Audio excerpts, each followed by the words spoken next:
opportunity to play like gods for the next half of football. But we can't be afraid to lose. There's no room for fear in this game. This is the New Hampshire High School Football Show.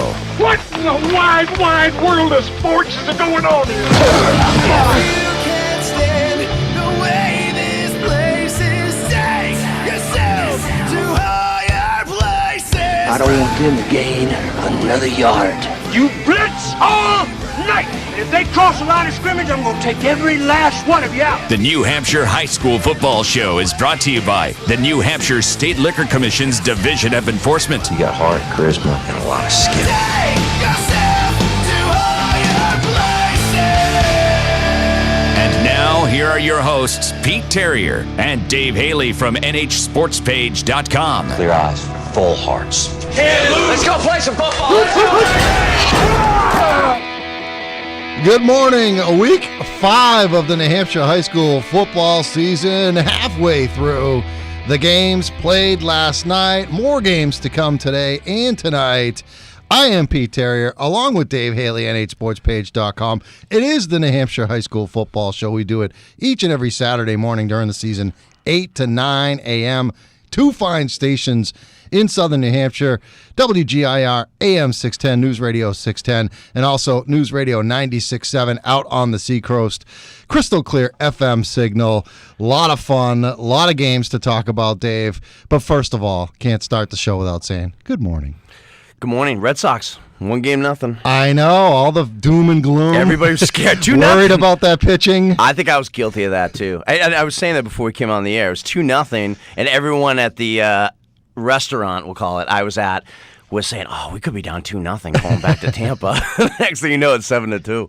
Game 2 set for this afternoon, 5:37 first pitch, and we've got the game for you on one of these fine stations, News Radio 96.7, your home of Red Sox baseball on the Seacoast. A lot of football scores to talk about from last night. Why don't we get right to the scoreboard with Dave Haley. Scoreboard, as always, brought to you by the New Hampshire Liquor Commission and the Buyers Beware campaign, reminding all adults it's against the law to provide alcohol to minors, even if the Red Sox end up taking a 2-0 series lead this afternoon against Tampa. Pete Terrier's alma mater, game that we have coverage of. The video is up on the NHSportsPage.com right now.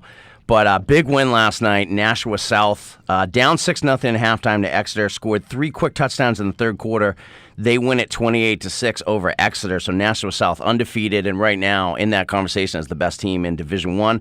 Bishop Girton follows up on that big win last week over Exeter with a 21-14 win over Alvern. Alvern's not that bad, huh? Alvern's hanging in these games. Yeah. I was shocked about that one, to be honest with you. Well, last week, yeah. I mean, they've been in these games. Concord. The scoring binge rolls on. Concord 43-7 over Londonderry. Another win there for Concord. They remain undefeated. Pinkerton, in a game that was played early, Manny Lattimore had a huge game. I believe he had 4 touchdowns. 61-21 over Manchester Memorial. I'm not positive if Memorial even has a defense. I think they just kick, let people score, and then they try to get the ball back as quickly as they can. The stat of the night. Now, this is a stat that I read earlier this morning, and I had to get backup confirmation on it because I didn't want to make a fool of myself on the radio. So here it goes.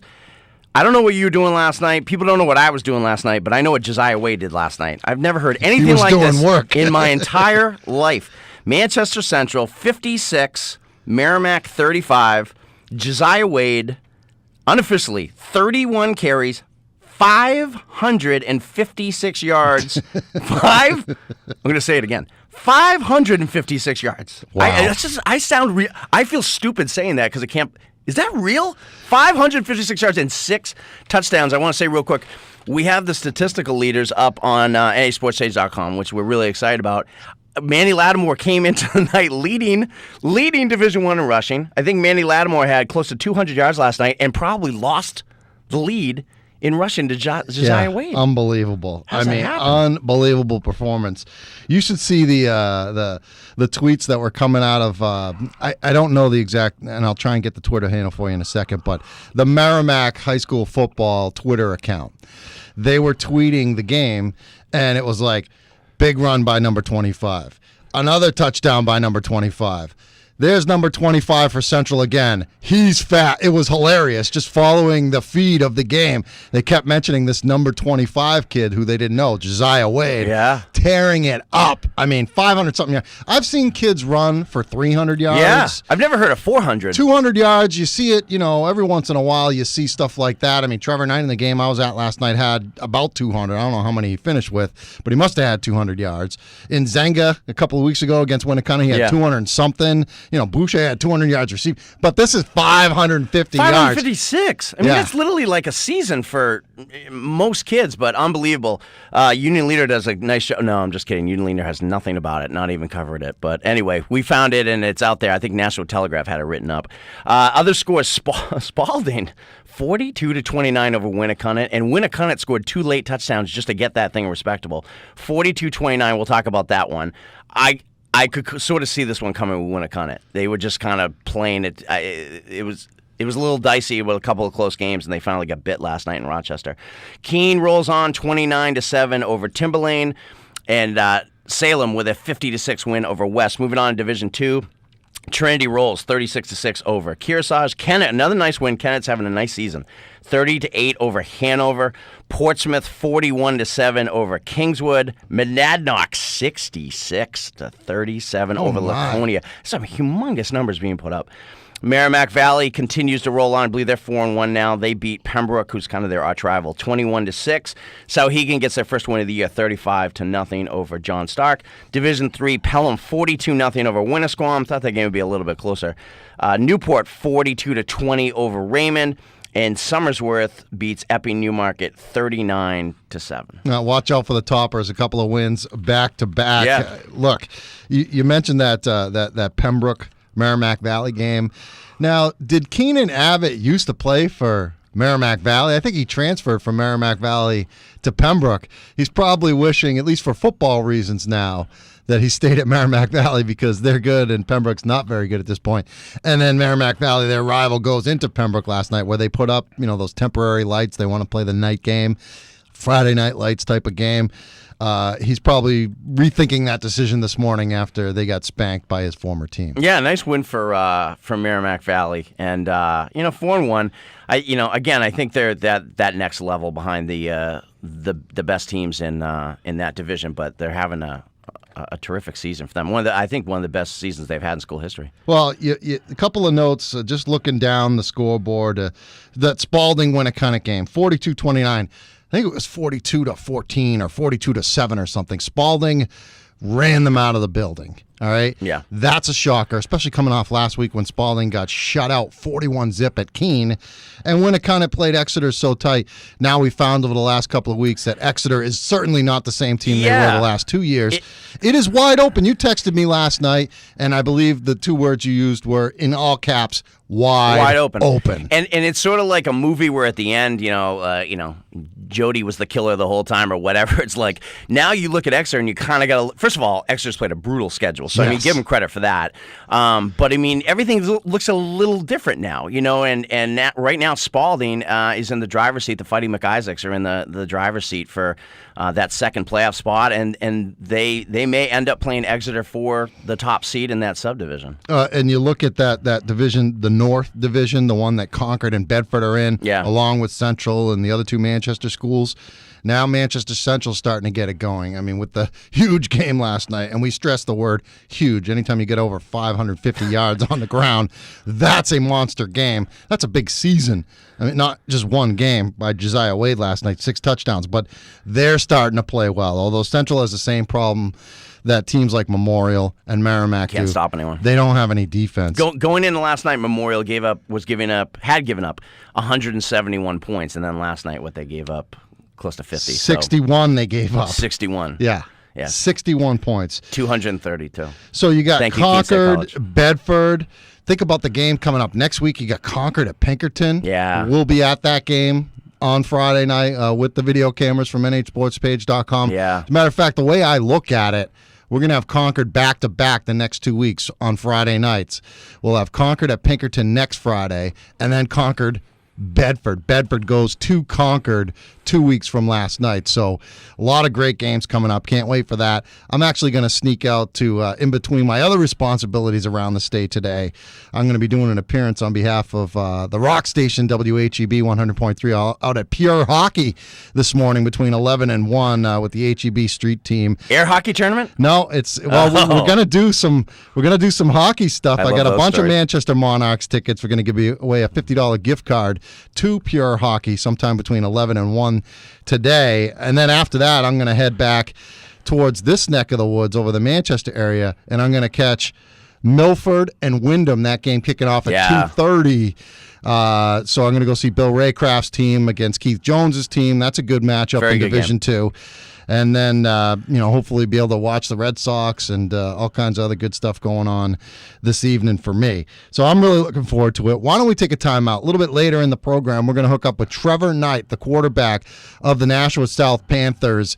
Told him last night after the game when we were shooting the video. By the way, the highlights for Nashua South and Exeter are up on nhsportspage.com now. You can see Trevor Knight's scintillating 73-yard touchdown run that turned a 6-0 deficit into a 7-6 Nashua South lead. They went on to score 28 consecutive points in the second half and beat them 28-6. We'll talk with Trevor about 8:35 this morning over the phone from their practice facility. I don't know if they'll be at the high school or at Stellos or whatever. You got alumni pride this morning. That's right. I'm feeling good about it, and I made sure to mention that maybe once or twice during the video highlight package last night that I am a Nashua grad, class of 88. Yeah, Guilford got taken behind the woodshed last week, so I'm a little down on my Golden Eagles. Well, we'll try and find a game. We'll celebrate for you, yeah. Where we can go and cover the Guilford Golden Eagles. We did make it there for a basketball game. We last did. They year, won too, and they did not disappoint. They played their best game of the year, perhaps, when I was there. This is the New Hampshire High School Football Show. Come back. We'll go around the state, talk about some of the things that went on. Still shaking our heads over Josiah Wade, 550-yard rushing performance last night. That's got to be a record. I mean, it has to be. Has to. Although no one keeps records, right? No one keeps records. They don't even keep the score, the official box score at the football games. So who knows, what the actual yardage was. Wait till the union leader finds out. They're going to be so excited. We'll give Ryan Ray a wake-up call this morning and say, what was the final stat line for Josiah by you guys' count?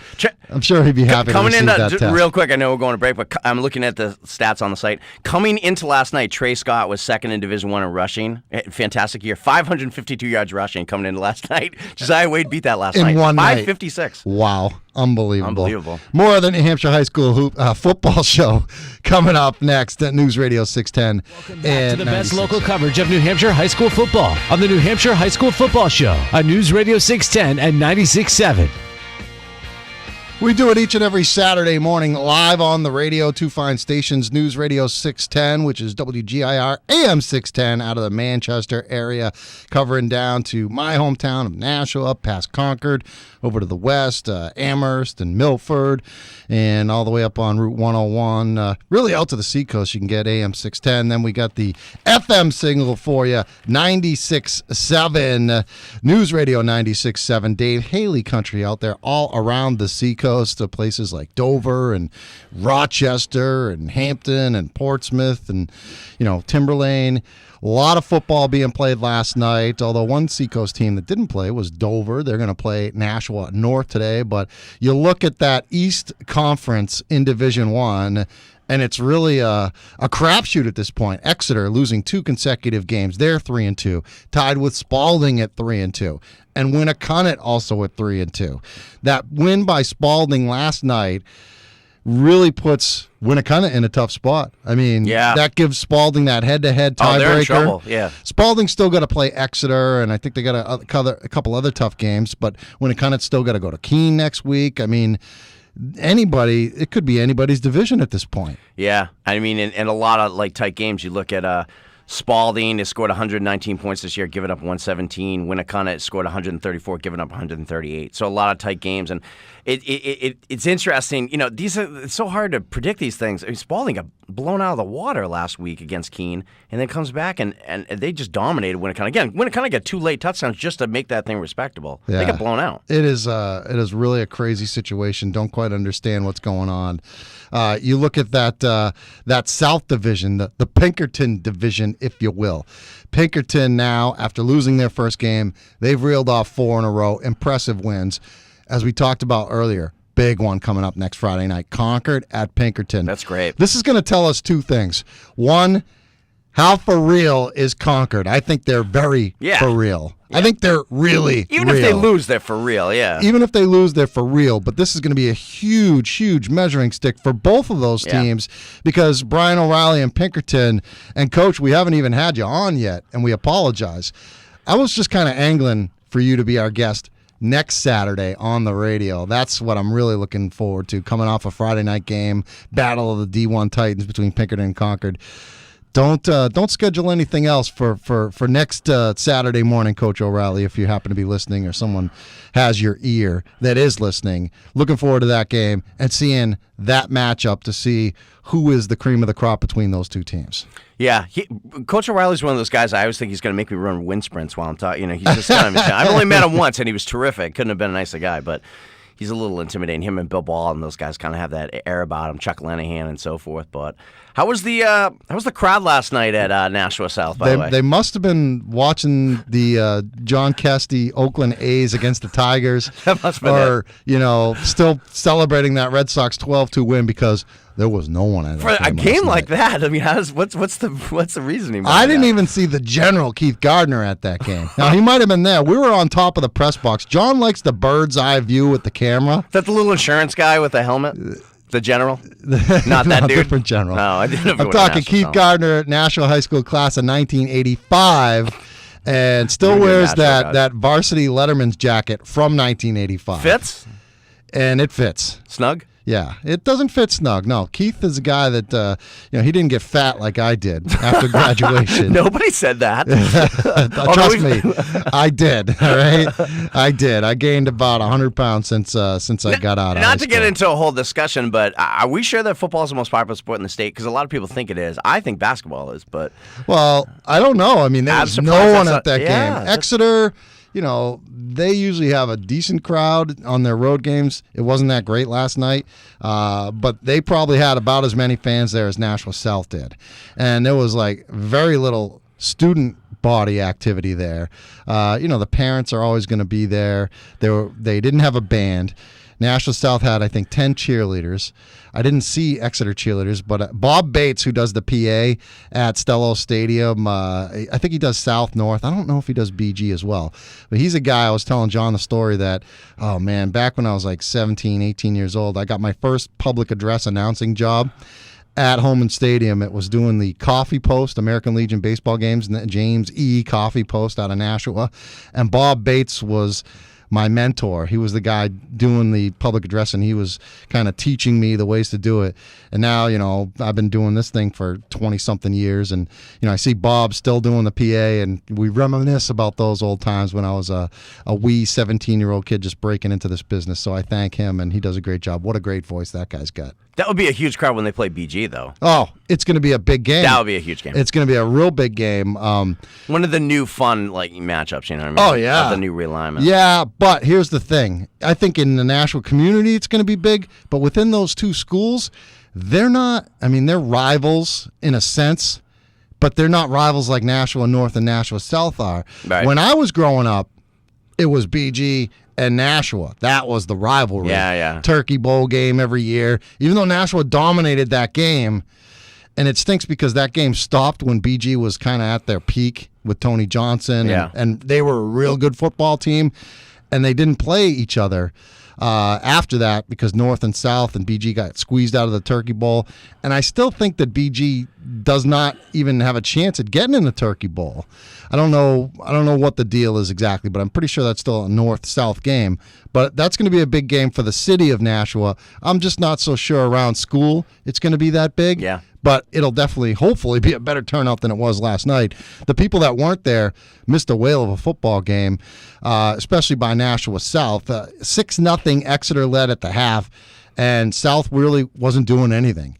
and neither was Exeter. The 2 times they scored, it was both field goals. Yeah. First drive of the game, Nashua South gets the football. I think it was the first play of the game, maybe the first pass by Trevor Knight, tipped, intercepted by Ryan Kelly on like the South 11-yard line, and Exeter couldn't get it into the end zone. South defense is pretty good, and they stopped them. Matt Oppigy comes on and kicks a short field goal. Later on, South trying to punt out of their own end, pressure on the punter Colin Morrow, who was a super sophomore. This kid's good. You'll see him on the highlights when you watch the package, number 33. He gets the punt partially blocked, recovered by Exeter at, I think, the 26-yard line in Nashua South. So they stalled the drive, got another field goal, then went into the halftime 6-0. Knight really wasn't doing anything through the air. I think it was 5 for 15 passing at the break, about 50 yards. Did they spread them out early like we thought? They spread them out. Yeah. But here's the deal with South, all right? Winnicott's strength is their receivers. Yeah. You know, their quarterback, Inghal Wiesner, is very good, and he's a decent runner. Certainly not a great runner like Trevor Knight is. But they got Alec Boucher, they got Colin Witt, Offant's son. Yep. I don't know what his first name is off the top of my head. I can't remember it, but yeah. But they've got some receivers. All right, Jordan Keene is a kid who can catch passes for Winnicott. Nashua South doesn't have those great outside threats. Last year they had that kid Stephen Choate, who was a really good receiver, burner, fast. But they don't have. They've got a kid, Robbie Smythe? Jesse Klaus. Robbie Smythe, who is a junior, who is a playmaker, but he's not a great receiver. I mean, he's a good player that can catch the football, but he's not like a talented receiver like some of the other guys you'd mention around the state. Andrew DeCartera is a real tough running back. We've talked about him on this program before. He only had a couple of carries in the game. I think he might have caught a pass or two out of the backfield. They've got a bunch of different guys with skills. Josh Perry and Colin Morrow, these 2 wing backs, if you will, little scat backs that they put in the slot. They throw to them. They will hand the ball to them. They've just got Trevor Knight is really the focal point of that offense, and they got a bunch of other guys who are real good role players. It's kind of like the Patriots. Yeah. I mean, they don't have that big-time guy, especially with Gronkowski out right now, but they got a bunch of guys who do their jobs and play their roles. And they may be, I don't know that I'm going to move Concord out of the number 1 spot and move South in there, but Nashua South certainly making a case that they belong in the top 3 for sure. How far are you going to drop Exeter? I'm going to drop Exeter. I mean, I only dropped them to number 3 on my most recent ballot, and I basically scolded people for dropping them all the way down to 5 because the other voters must have really dropped them down. If I had them at number 3 and they fell all the way to number 5, so other people really got on them for that loss to BG. I was like, hey, they lost in overtime to a good BG team on the road. What are you going to do? Why do you have to, hurt them so bad by dropping them so far in the poll? Well, I'm going to have to drop them at least past number 5, maybe number 6 right now. They're on a 2-game losing streak. I don't know. I mean, I just don't know if I can move Nashua South up more because I got Concord and I got Bedford, my consensus 1 and 2. I don't know if I can move them in there, but the guy we have on the phone right now might be giving us reason to do so. Trevor Knight, the quarterback of the Nashua South Panthers, his team 5-0. Very impressive victory last night, 28-6 over the 2-time defending champs Exeter. Trevor, thanks for joining us on the New Hampshire High School Football Show. We really appreciate it. Well, thank you for having me. So, Trevor, let's talk about last night. I thought that at halftime, down 6-0 in that game, you were really struggling offensively to get anything going in the first half. But what really kind of sparked you guys was that great touchdown run, the 73-yard touchdown run that ended up putting you guys up 7-6. And it was all downhill running for you the rest of the way as you guys won 28-6. Do you really feel that big play that you made was what opened the gates for you guys to have a huge second half? I think definitely brought us some confidence. Kind of showed us that when we execute, good things will happen. And then we just have to just go from there. Just keep executing like that. Trevor, when you it's good to see you back again, obviously playing. But when you got hurt earlier this season, obviously, anytime you miss a game your senior year, you're never getting those games back. So that's got to be really disappointing. But how quickly did you kind of have to, being the leader of that team and being a coach's son, transition from being really disappointed and feeling bad about it to, I got to get Malik Lenga ready to take over here, because we need to win games here, and I got to get him ready to, to produce out there when I'm not around. Yeah, I mean, right when on Monday when I found out nothing was torn or broken, I was really excited because I knew it would only be a week or two before I could play, and hopefully we could just get through those games. And we certainly did. Malik did a great job against Alvern. He led the team to 35-0 win over them. So I was really proud of him. He's a really good athlete, and he can make plays when he needs to be made. That's Trevor Knight, quarterback of the Nashville South Panthers. His team improved to 5-0 last night. Impressive victory against Exeter, 28-6. Shut them out 28-0 in the second half. Trevor having a big game, rushing for almost 200 yards. Mentioned the big 73-yarder. He had another big 63-yarder near the end to set up that final score, that Morrow touchdown. And you talked earlier this year, and a lot of people in the media saying how, hey, Nashville South is a one-man team. Trevor Knight, and they don't got anybody else. You can stop him. You can stop the Panthers. You guys have taken pride in the fact that you guys aren't a one-man team. I was hoping maybe you could talk about some of these other guys that you really need to do their jobs in order for you to effectively do yours. I think that number one is Andrew Carter, our running back. He's just a big bowling ball. I mean, if I was playing safety, he'd be the last guy on our team I want running at me. I'd rather have me running at me than him. He's a scary guy, and he definitely opens it up for me. Also, the blocking on the edge from our wide receivers, Jesse Klaus and Malik, and Robbie Smythe and Josh Perry and Colin Morrow. They're always making plays on the outside. They're real fast and quick.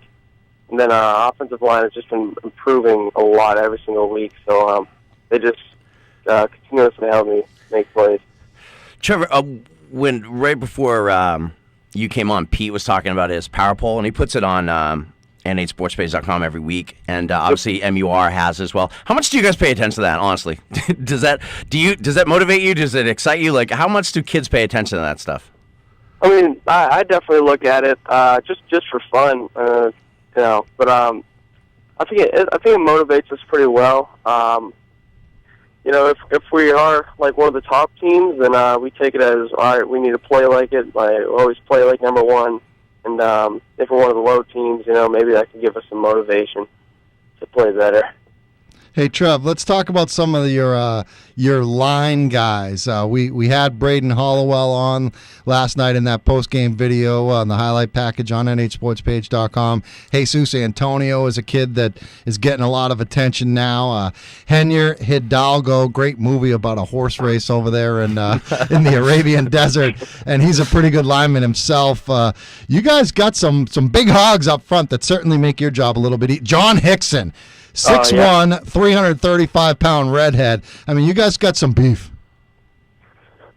Yeah, we definitely have probably the biggest line I've ever been behind in my 3 years of playing, and it makes it pretty easy when you have huge bodies like that covering the gaps. And I think every single week at the beginning of the season, they were definitely, like Braden said in the interview last night, they were the weak point of the team, but they've only gotten way better every single week. And we always set the bar for teams like Exeter and Pinkerton, and like, well, if you do that against Exeter, you guys will get killed. And from doing that, they just know they got to play to the best ability on those big nights against Exeter and stuff. So I think they did a great job last night.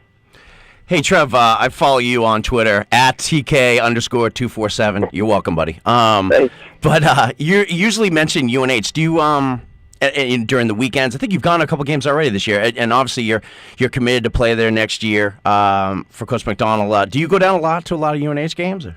I pretty much go to all the home games. Yeah. I think our whole team is going out to a URI game, the UNH URI game. It's their homecoming game. And yeah, I love going there for the games. It's an awesome place, and pretty sweet 'cause I get to go on the sidelines like a little before the game. You're a VIP. Hey, Trev, one last one, and then we'll get you out of here. I know that you're not allowed to look past that game at Dover next week, but for radio purposes, we're going to ask you to do so and look ahead towards that game against Bishop Girton. You've been around this program, Nashua, even before the split, because your dad was a coach of the former Nashua South Nashua High School football team, and then he got the job at Nashua South when they opened up north in the fall of 2004. So you're familiar with that BG Nashua rivalry, but I don't know that your teammates necessarily are, and certainly the kids within the school aren't. To me, this is a big thing because I grew up in Nashua, and I was mad when you guys muscled out, and I know it wasn't you that did it, when you muscled BG out from that potential Turkey Bowl matchup, and it was just a North-South team. How big is that game going to be against Bishop Girton? I mean, it's huge within the conference because BG is real good this year. That's a game for first place most likely. But is that a big game for you guys? Is that going to be suddenly a big-time rival for you? I think in other sports, Bishop Girton is definitely a rival. Just because they're the private school in Nashua, and I think our guys will definitely get up for it. I mean, I know I've been around it, just like you said, and I think it's just as big as a rival as North is because they're right down the street from us. And BG's better than North, at least the last couple of years. So I'm looking forward to that one. It's going to be an interesting one. Trevor, we really appreciate it. We know we're cutting you out of a little practice time here, but so tell your dad we appreciate it. And thanks so much for the time, and we'll see you down the road, I'm sure. And be sure to check out those highlight packages on nhsportspage.com because it came out really good. It looks good from Stello Stadium last night, especially when you guys win. Thank you. Thank you very much. All right, Trevor Knight, Nashua South. We got to take a quick time out. Come back. More of the New Hampshire High School Football Show coming up. News Radio 610 and 96.7. From Manchester West to Winnicutting, Central to Somersworth, and Portsmouth to Plymouth, the New Hampshire High School Football Show brings you the best coverage in the state on News Radio 610 and 96.7. Well, I love it when they play that little sweeper because it leads me perfectly into a conversation about the Plymouth Bobcats and how dominating they were last week. 35-14 winners at Manchester in Gill Stadium. Trinity came in. I had them fourth on my ballot. Way overrated on my ballot. I'm not saying that they're overrated. That's a good football team, but Plymouth just owned them. And then Trinity bouncing back last night. Impressive win against Kearsarge, 36-6. And we were talking off air that just by reading what it says in the Union Leader, Saiku Ba, who was that outstanding sophomore running back who had some big games last year and then had some, I think, concussion problems and missed a lot of the latter part of the season. He had really the only highlight play for Trinity in that entire game last week, a 44-yard touchdown run late in the game against the Plymouth second-team defense. But he had a couple of touchdowns, 161 yards on the ground, 8 carries for Trinity last night. Seems to me that unless that was all garbage time, they're working him into that mix with Chambers and Brad Rhodes and Zach Poole and the rest of that Trinity running game. Yeah, he's very explosive. Does he return punts for those guys? He reminds me of like C.J. Boykin. They have Chambers back there. But do you think that they would, because he seems like a natural for that because he's so quick. Maybe. I haven't seen him return any. Yeah, I mean, they know they need more offensively, obviously. The great John Kesty was saying as we were sitting there chatting away in the parking lot this morning, how when the Trinity kids ran out in the field last Saturday, they were, pumping their fists and yelling and, fired up. And the Plymouth kids just stood there behind Lenahan just staring them down like, yeah, we're ready, let's do it. Plymouth reminds me a lot of Exeter, and seeing Exeter again last night, and I was talking to one of the Exeter assistant coaches, Dan, all right, and he gave me a Pop-Tart, and I thank you for that. And you love Pop-Tarts. I do like Pop-Tarts, and I can't rember Dan's last name. If you give Pete Terry a Pop-Tart, you have a friend Dan forever. Mortimer, all right? I knew I wrote it down. So, Dan, thank you very much. He's the film guy for Exeter. Thanks for the empty calories, Dan. And we're just watching Exeter, and just, they're lined up perfectly. No one's out of step. Yeah. And he was like, we're on the bus. The helmets are on. we can take the helmets off only when we get on the highway. It's like it's like a military operation, and Plymouth is very, very similar to that. And they make tackles, and they finish blocks, and and they do all the little things. And watching that game on film that you guys did, and John did a great job as usual. One thing I really picked up on was 12-0 when they went for it. When Trinity went for it, it's been talked about a lot. Trinity goes for it on 4th and 2 from their own 10. From their own 10, and I think it was 12-0. It was a 2. They were down 2 scores. Okay, it was 14. Still a game. It was 14-0. You go for it. Okay, I've seen them pull it off before. So they didn't pull it off, and the body language on the Trinity kids when they didn't get that, you could physically see shoulders slump, and they right there you knew Plymouth was going to run it in a couple of plays, and they did, and then that really was it wasn't even a game after that, but the body language wasn't good, and we have a recruiting package on the website, and one of the Trinity players is he's going to be involved, and I met with him and his father on Sunday, Ryan Baldwin, and I said to Ryan, how do you guys feel? How did you? And he said, embarrassed. He said, we just kind of feel embarrassed. You know what I mean? Because because Plymouth kind of took it to him.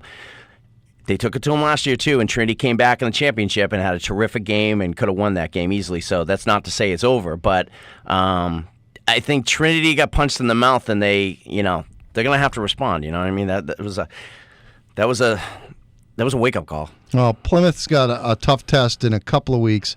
They are going to be hosting Portsmouth.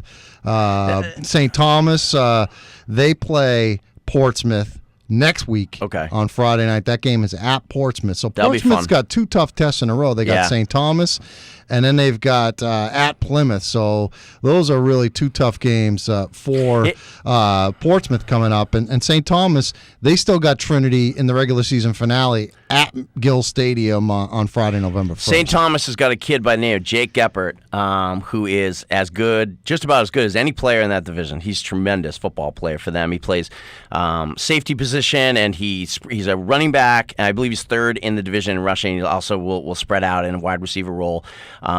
Tremendous football player, and more importantly, a huge Notre Dame fan. Really? Huge. Now, so he's my guy. I think they're struggling this year. So okay, far, well, we don't get personal. You're the one that brought it up. Hey, it's great. South wins, so everything's glorious. So we start picking on me.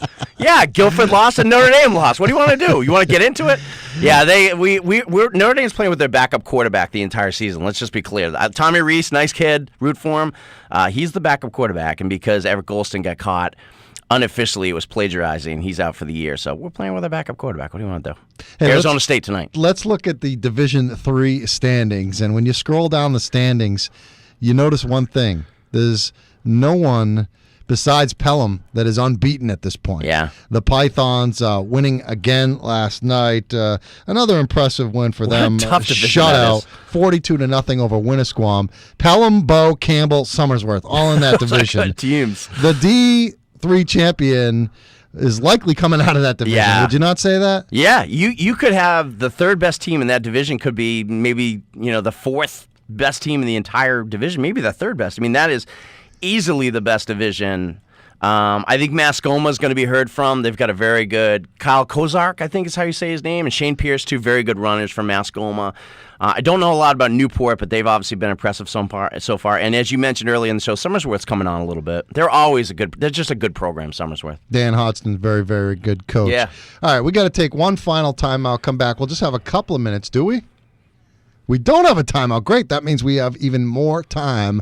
And I want to talk about what you've done on the website, Dave.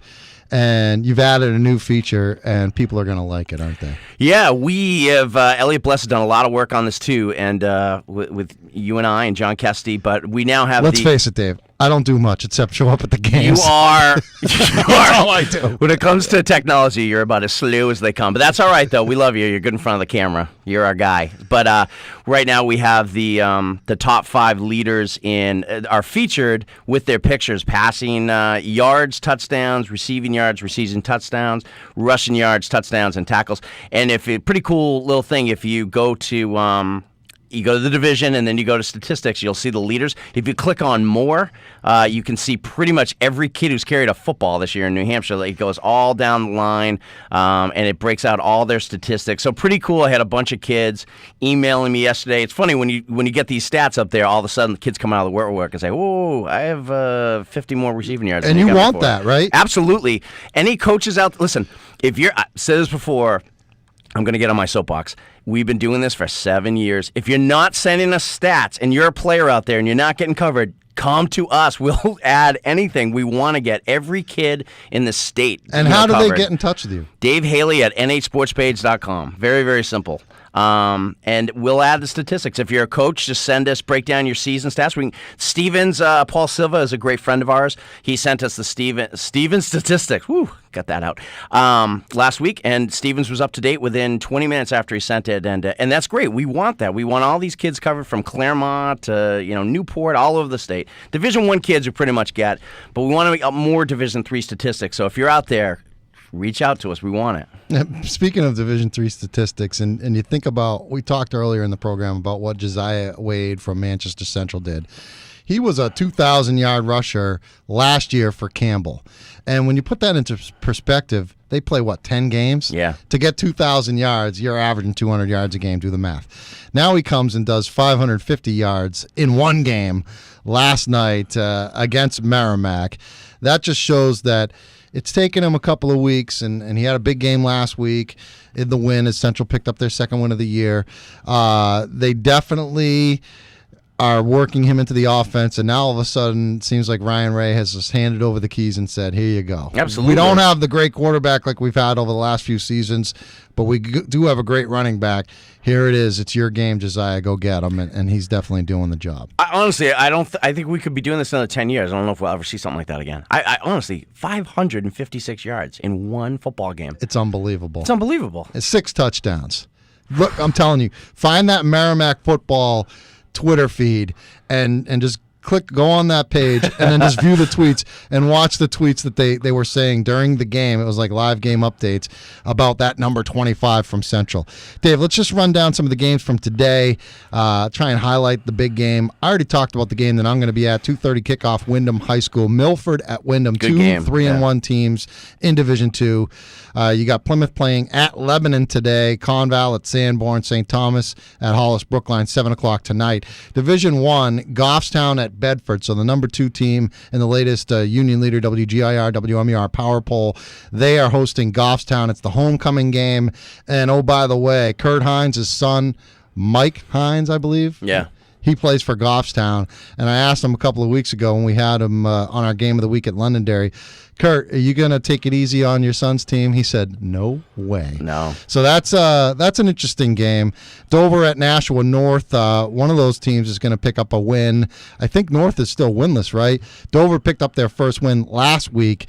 You got Division III Farmington Newt at your Guilford Golden Eagles, Dave. Rebound. Campbell is at Franklin. Stevens at Mascoma Valley. Interlakes Moultonboro at Fall Mountain. That is a 6:30 kickoff tonight. Boy, this Franklin. is according to the Union Leader in their schedule for today. Boy, Franklin's down. Yeah. Yeah, they've never. That's a program that's been good for years and years and years, and they are winless right now, and they're having trouble even competing. Stevens at Mascoma is a terrific football game. People should head out to that one if they're in that area. That's going to be a really good game in Division III. And you mentioned the Franklin thing, and their coach Greg Husband of the last few years was unceremoniously released or let go or whatever it was.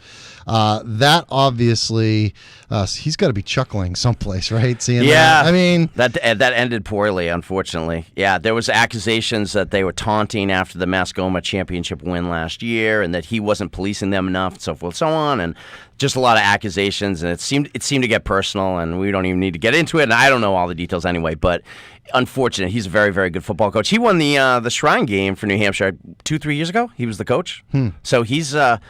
He should be working again someplace because he's a good football coach. All right, that's about all the time we have here. Week 5 show next week. Can't wait.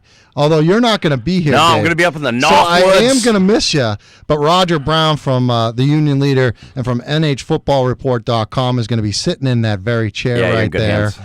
And I told Roger, you come in here, you definitely have to bring breakfast. So let's see if he remembers or not. And Pete enjoys I pastries. assume we will both have- be at that Pinkerton Concord game next Friday night. Yeah. That'll be our game of the week on nhsportspage.com. All right, for our producer, Shannon Loconti, for John Kesty, the great John Kesty, filming the video for nhsportspage.com, and Dave Haley, my name's Pete Terrier. Have a good Saturday, everybody.